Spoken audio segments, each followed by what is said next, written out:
of the AI Action Summit. Before I give the floor to Dr. Fei-Fei Li, whose presence today is both a pleasure and a privilege, allow me to highlight 3 key points.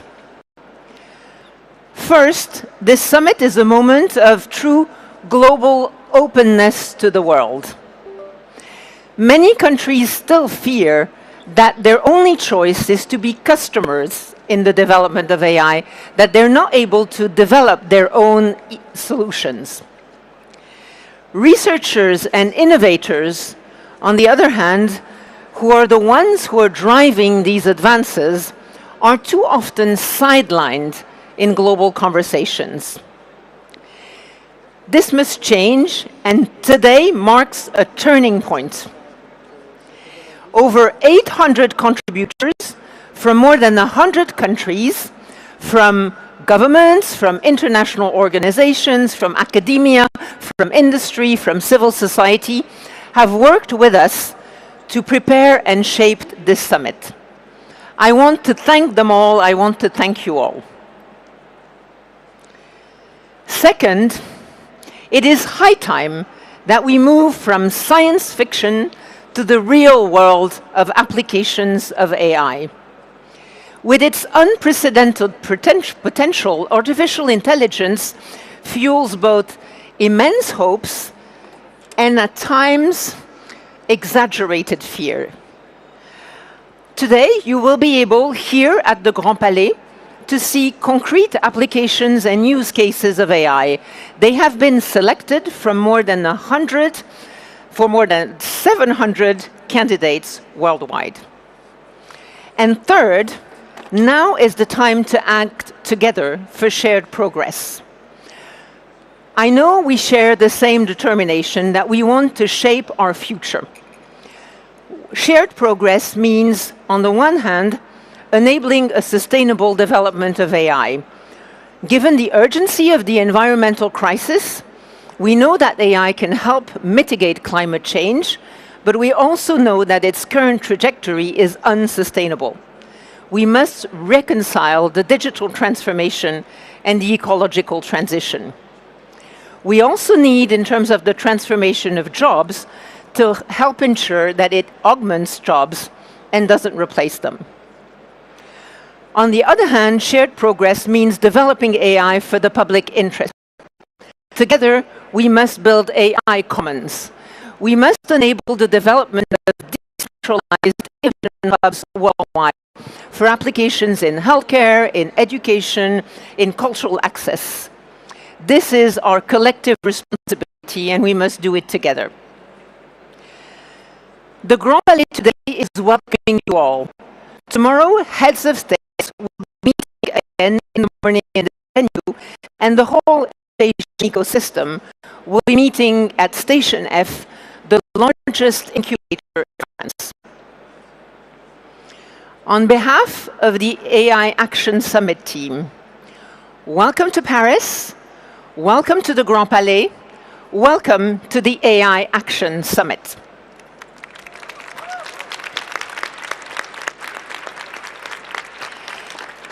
Thank you all. And now, Fei-Fei, the floor is yours.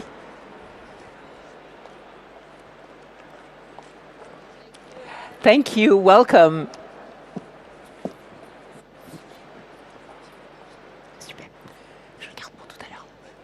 Good morning. I'm waiting for my slides to load. I hope you're having a great time in this beautiful morning in Paris. Could I please have my slides? Okay, thank you so much. Good morning, everyone. I'm truly honored and excited to be here with all of you and this week and to be delivering this opening speech. And I really look forward to some of the most action-packed discussions and possibly even decisions. So for many of us, AI is often framed as a story of technology and the modern world, and certainly a story of the future. That's why all of us are here. But for me, it's also a story that reaches so far into the very beginning of all of our existence that it started 500 million years ago. It was such a distant time that the very notion of sight didn't yet exist. In fact, the eyes themselves had yet to evolve, and not a single living thing laid eyes on this world, leaving all life in the darkness you see on the screen now. Of course, 500 million years of history is a little long to unpack in about 10 minutes. So here is the TLDR. The moment evolution endowed the simple creatures you see here on the screen the ability to sense the world around them and to react to these sensations, however dimly, an arms race in evolution began. What started as a passive experience, the simple act of letting in light, soon become much richer and far more active. The nervous system began to evolve. Sight turned into insight. Seeing became understanding. Understanding led to action. And all these give rise to intelligence. And this would reshape the very nature of life on Earth forever. Today, fast forward 500 million years later, human intelligence has led our species to imagine and shape the way we work and live in every possible ways. And we're no longer satisfied with just having nature's gift of intelligence. Our curiosity now urges us to create machines that are just as intelligently as all of us, if not better. Hence, the quest of the seminal technology that we are talking about this week began in the mid-20th century. Alan Turing, a great mathematician in UK, was so prescient that even before computers existed, he was already grappling with the philosophy of endowing them with the cognitive ability rivaling our own. To me, his writing has always been a dare, daring humanity to be bold enough to imagine thinking machines as he had imagined. The very same spirit of curiosity and ambition also gripped early computer scientists in America, who not only convened the first research project to explore possibilities of thinking machines, they also coined the term artificial intelligence itself in the steamy summer of 1956, decades before it reached public consciousness. And this is the screenshot of the very research paper they wrote for this workshop. Admittedly, what was really amusing is they think that in 2 months they would solve a huge part of this problem and unravel the mystery of intelligence. Maybe they were a little optimistic, but you have to admire their audacity. Today, we're 820 months into that 2-month project, but we made some solid progress. Another misconception of AI is that it's simply a matter of computers and engineering, when in fact, it has always been a multidisciplinary pursuit of incredible vibrance. The modern AI era that we are living in now is a result of the convergence of 3 profoundly important yet distinctive technological and scientific advances. First is the study of perceptual algorithms, how living creatures like animals or even ourselves make sense of the world around us, and eventually the creation of mathematical models that allow machines to do the same.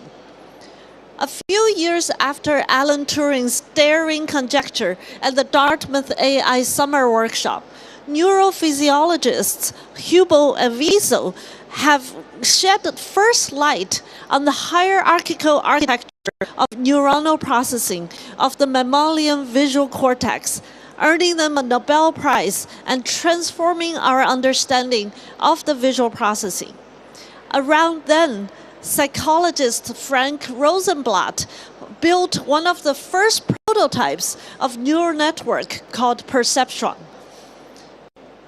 This work would go on to inspire decades of computer scientists, especially early pioneers like Kunihiko Fukushima, Jeff Hinton, Yang LeCun, Joshua Bengio, among others, to devise increasingly sophisticated models, culminating in the deep learning neural network algorithms we know today, giving our machines uncanny ability of their own.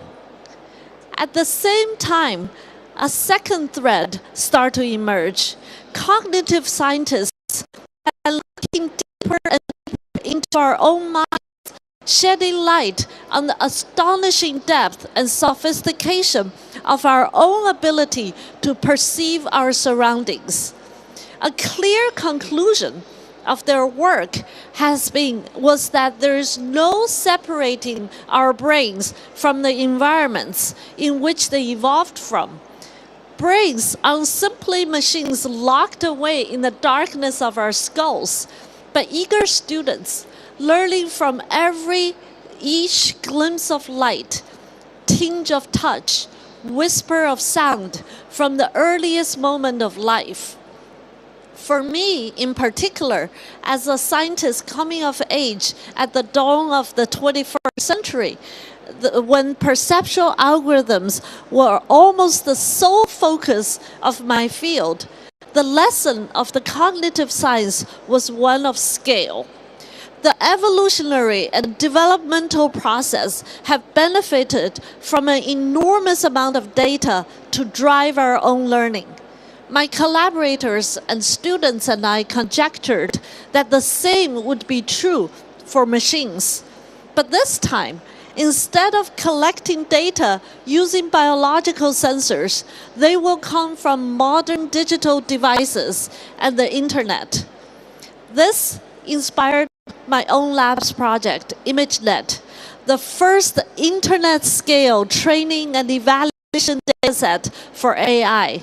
Our hypothesis of data as the key to high-capacity algorithms like neural network brought them back to life in ways that previously unreachable, and kicked off a global trend in using big data for AI, now known as part of the scaling law of AI. Finally, however, none of these achievements would have been possible or would have made it to the first passing the starting block without the extraordinarily powerful systems to run them. It began with the milestones like development of the von Neumann architecture, a paradigm of computer architecture first proposed in the 1940s and is still followed today, leading to the first microprocessors in the early 1970s. But amusingly, it was video games that helped push the raw speed of silicon into overdrive. A cottage industry beginning in the early 1990s to make game graphics more detailed exploded into a global powerhouse within just a couple of decades as giants like NVIDIA built increasingly powerful graphics processing units or GPUs.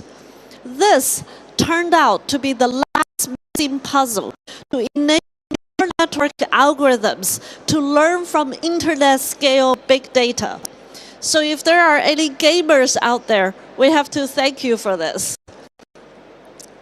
The rest, of course, isn't just history.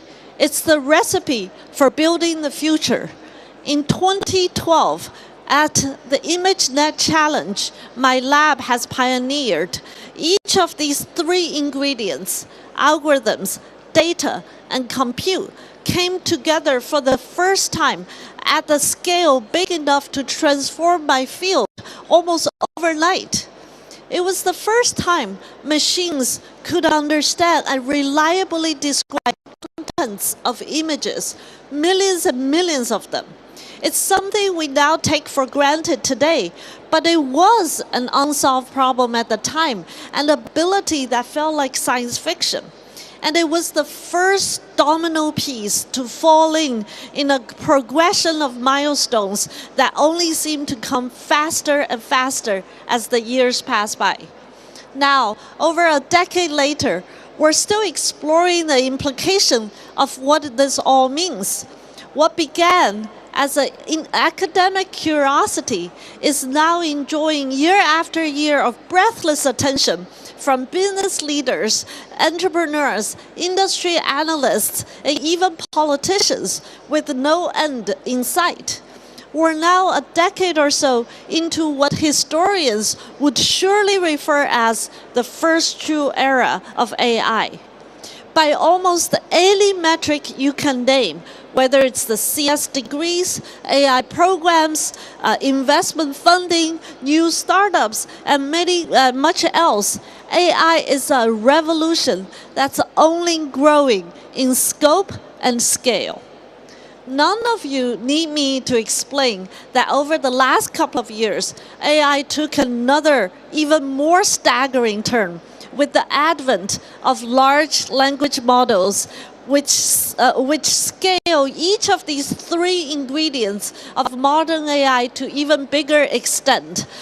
A new architecture called Transformer trained on effectively the entire internet of data, powered by a staggering number of the latest and best chips. The result, as we have all seen, was an even bigger explosion in machines' ability than those of the last decade. We now take it for granted that AI can talk to us fluently in natural language, answering questions on almost any topic we ask, and even generate complex forms of almost any imagery, voice, music, and videos. The astonishing success of ChatGPT, which set record for user adoption, says it all about the impact of this innovation that has made on everyday lives. And the capabilities aren't just superficial.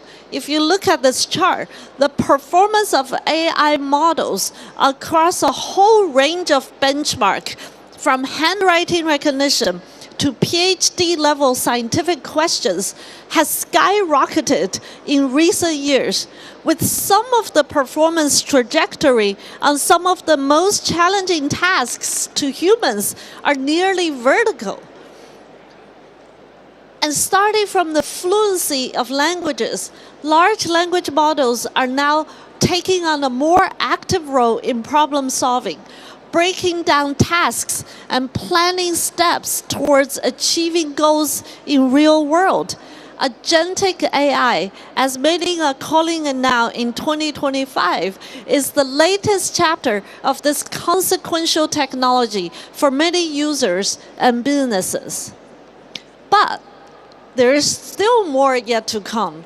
There is more than language intelligence. Think about humans and our holistic being as an intelligent being. A new chapter is dawning, one in which the capacity for idle perception is expanding into something far more active. In my own world of cameras and robots, AI is starting to create, understand, reason, and interact in intangible 3D spaces. Whether digital or physical, it can be used to interact with people and things, and we call this spatial and embodied intelligence. Take an image like this one as an example. Our visual intelligence make it easy for us to recognize everything that's in it. The cat, the potted plant, the table, and of course, that glass of milk. But is that really all perception our perception is giving us? I'm willing to bet if some of you look at this picture, there's more than a few of you are just understanding this image, but also you're dying to reach out and grab the glass of milk before it shatters over the floor. This is a trivial example, but it highlights how profound the difference is from merely observing to acting. It illustrates the inflection point I believe we're about to be reaching, at which AI goes from an observer to an actor alongside us.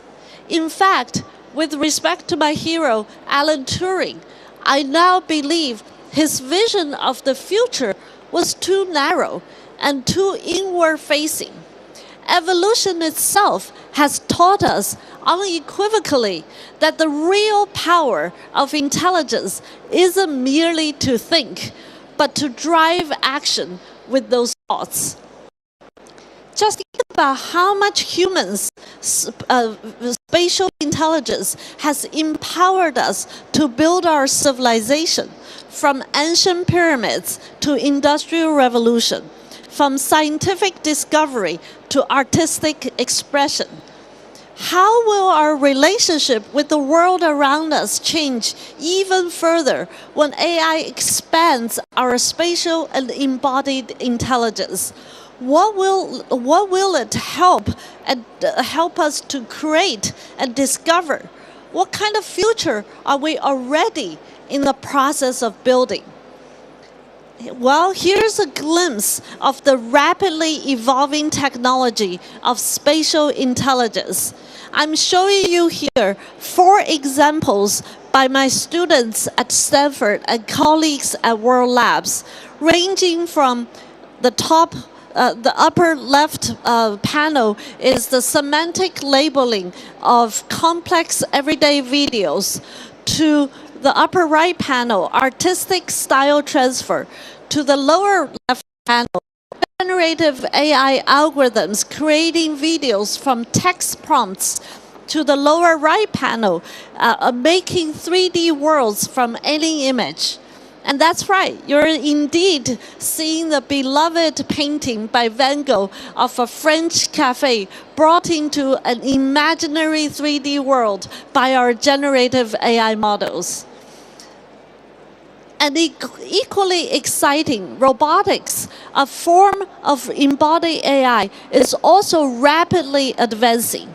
These 2 work from my lab are the latest example of combining robotic learning with large language and vision models, allowing robots to perform everyday human tasks in much more open, realistic settings compared to the previous generation of robots that were highly programmed and choreographed. These are exciting possibilities. But if AI were truly become not only thinking machines, but also doing machines, our collective responsibility in shepherding this technology becomes even more urgent and important. I don't think it's an exaggeration to say all this has brought us to a moment of civilizational consequences. So how are we going to navigate this? I think this is also the purpose of our gathering this week. This question has guided my work for years. While I'm certain there are no easy answers to be found, one theme continuously to run across all my work. This is what I call human-centered AI, which consists of 3 simple values: dignity, agency, and community. First is dignity. In the face of more and more powerful technologies, we as humans are often confronting the question of what defines us, stripping away from all the tasks we're able to do. The fundamental pride of being who we are, making decisions on our own and conducting actions by ourselves is still central to our very being. Nothing would excite me more if this technology can help protect and even return that sense of dignity to all of us, especially to the most vulnerable. And this is an example how robotics and AI technology can one day help endow the sense of autonomy to even the most paralyzed patients. In this Stanford project by my collaborators and students, a robotic arm is controlled purely by the thoughts of the person, collected non-invasively through EEG and the recording of brain waves. Our AI algorithms are able to decode that person's thoughts and instruction and guide a robotic arm to make a full Japanese sukiyaki meal. Second is agency. A core tenet of my lab's work has been exploring applications of AI that augments what humans are capable of instead of replacing them. Jobs will inevitably be impacted by the progress of AI, just as every major technological shift in history has reshaped the labor market. But instead of believing that AI help to augment and empower us from creativity to healthcare, from scientific discovery to manufacturing, much of AI's skill set are complementary to that of humans. There's so much opportunity for us to take advantage of this digital or physical collaborator to superpower ourselves. My lab's work in the past decade in AI healthcare delivery has shown me many opportunities for AI to help to improve the quality of care and to alleviate the burdens of our healthcare workers. Here are 3 examples of using smart cameras powered by AI algorithm to help hospitals to improve hand hygiene practice by clinicians, to help document patient mobility exercises, and to assist surgical instrument tracking. Last but not the least is community. So much of the last decade has been a story of technology tearing us apart, filter bubbles, rage bait, and all the likes. AI is at another fork in this road, with one leading to AI that overshadow real social experiences and personally tailored content that confirms our biases. But on the other path leads towards a world in which AI help us to build better, bigger, and more robust communities, such as educational assistants that bring the ability to learn to more and more people, kids and grown-ups alike. Here's just 2 quick examples. On the left, using AI and VR to support dyslexic college students as personalized learning tools. On the right is an AI expert created by University of Buffalo in the US, focusing on augmenting the shortage of speech-language pathologists to come to early intervention for children aged 3 to 10 with speech and language processing challenges. All these bring me to the last idea I would like to share with you today. At this civilizational moment, how can we work together to govern AI in a way that preserves the astonishing potential in a rational, practical, and responsible way? For starters, it's essential that we govern on the basis of science, not science fiction. From the Main Street to the Wall Street, so much of today's AI conversations are colored by sensationalism and hyperbole, resulting in misleading policies of AI governance. Instead, we need to apply a much more scientific method in assessing and measuring AI's capability and limitations, which can consequentially lead to more precise, actionable policies grounded in reality. In turn, this brings me to the second point of embracing a pragmatic attitude instead of an ideological one when it comes to AI governance. AI is poised to be a powerful technology that can help us to live and work better if used well. So instead of hindering the upstream exploration and research of this still very young technology, we should put more focus on its practical applications so that we can ensure its benevolent usage and to guard against harmful outcome. Finally, we need to invest in far more healthier and vibrant AI ecosystem where academia, entrepreneurs, open source communities, and public sector can all participate and play their critical role alongside big companies in driving this technology forward. If AI is going to change the world, we need everyone from all walks of life to have a role in shaping this change. Earlier in this talk, I spoke about 3 critical ingredients that brought us modern AI: algorithms, data, and compute.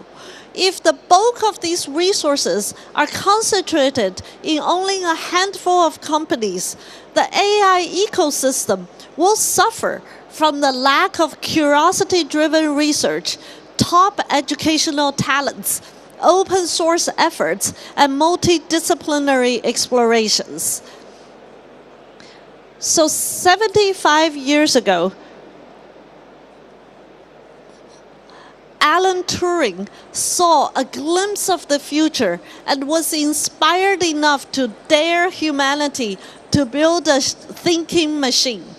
Today, we have taken Turing's dare to a level that he probably could not have imagined.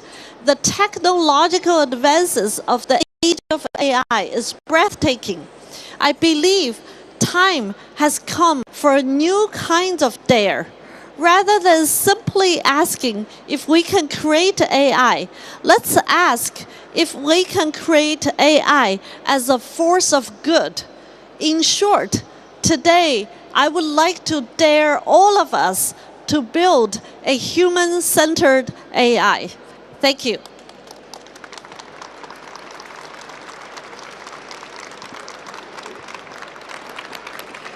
Thank you so much, dear Fei Fei. Thank you.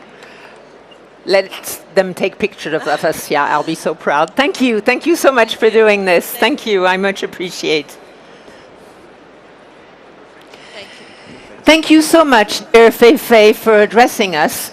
I really liked the fact that you highlighted science, not science fiction. And I was very impressed by the embodied AI capabilities that you showed us. Now let me start the continuation of this program.